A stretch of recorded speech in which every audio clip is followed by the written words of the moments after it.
I am at legendary food spot Roscoe's Chicken and Waffles to meet with equal legends in punk rock, Don Bolles, and recording genius, Steve Albini. Damian. What up, Steve? Good to meet you, man. Don. Damian. How's it going? Well, let's go to Roscoe's, guys. Well, this is the best breakfast I think I've ever had because I'm here with two people that I've always wanted to sit down and talk to. And Steve Albini, we are at your favorite restaurant with a member of your favorite LA punk band, Vox Pop. Both of these things are true. Except Vox Pop's not your favorite LA band, of course, the Germs are. Sure. We have the number 3, the half a chicken. I had a half chicken. And the It's two waffles. That's for me, I think, the half. Okay, mine was smothered. Yeah. There you go, sir. Thank you very much. Thank you. That's what's good for you. Anything to drink for you? Actually, I had stuff that I was going to drink. I was getting an orange juice and a Corona. Okay, perfect. I guess the reason that I think it's amazing that we get to have the two of you talking about this stuff is because you don't really like this city that much. Well, every city has its charm if you get into it, you know. But the culture that makes it out of LA into the greater world, like the stuff that comes out of here that you would observe from a distance, I mean, it's fucking nightmarish. You know? Well, except I think you have one exception, and that's your number one, right? Yeah, Which is the the Germs Germs. were an incredible band. There was something that, like, very personal and very unhealthy about the Germs. Like, you got the impression that no other people would have made that music, and that those people could have made no other kind of music, you know. Yeah, that's totally true. I've always thought of it that way too. Pat's a genius. He could play. When I met him, he was 17. He was playing Yes songs, just like nuance for nuance. You know, just like I was blown away. And all he had in his room were pictures of Queen and Farrah Fawcett and all the high fashion models of the day. And he just shredded on guitar. Jaw was on the floor. It was such a great band, like you said. There was just something about it that was different. It was not like all that other crap. There was a lot of crap in LA.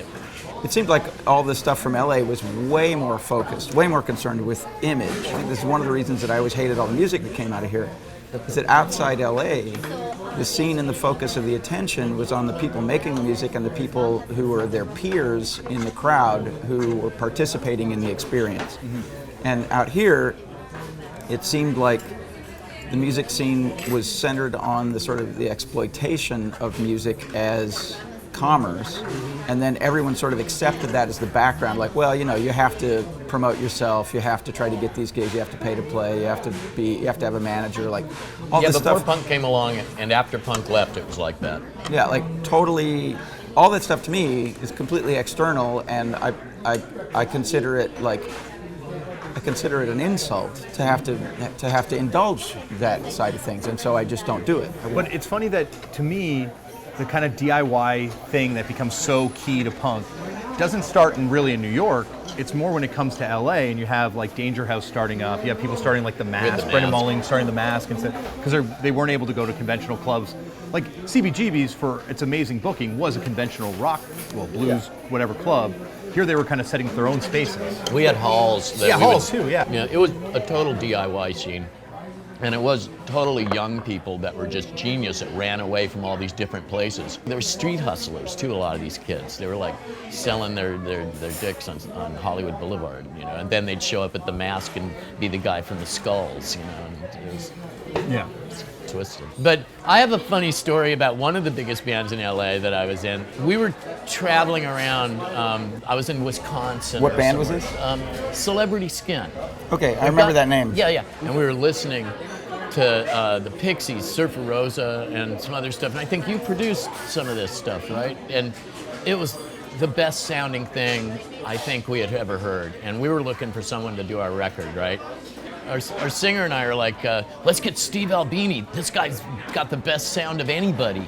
He could make us sound good. And our manager, who was like this kind of a dick, but he was like he was a hilarious weirdo too that made the best prank phone calls of almost anybody else ever. But he put together this package with a 12-inch that we did and a picture and a little bio and all this shit and sent it to Steve, who promptly sent it back with the record smashed to bits with a hammer and the pictures ripped to shreds, and a note that said, if these guys weren't so full of themselves, they would realize what utter shit they are and give it up.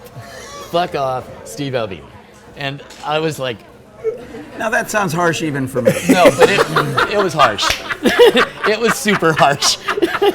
Is it a burden being the most honest man in rock and It roll? was, I got it. I would have done the same fucking Yeah. thing if I would have had the information he had. You know, I believe this story. I have no recollection of it. I would have done the same thing. Well, I could spend the rest of my day myth busting with the two of you I about totally- legends about both of you. I totally loved but it. I've only eaten I had a waffle. a third of my waffle. I've just been feeding on conversation. I gotta say, I love the sunrise here. This is my What fucking is that? business. It's half orange juice, half lemonade. Ah, there it's you really, really great. Yes.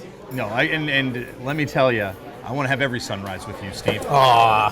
And Don, thank you guys so much for No problem. sharing your favorite band and your favorite food spot. Yeah, I'm flattered that you like the germs. You like some cool stuff. So now we can give him a germs burn, right? Vampire rules. I don't even have one of those. Well, now time to give you one, That because might I got hurt. a real one. That might hurt. It does. It's like the Yeah, no motherfucker. thanks.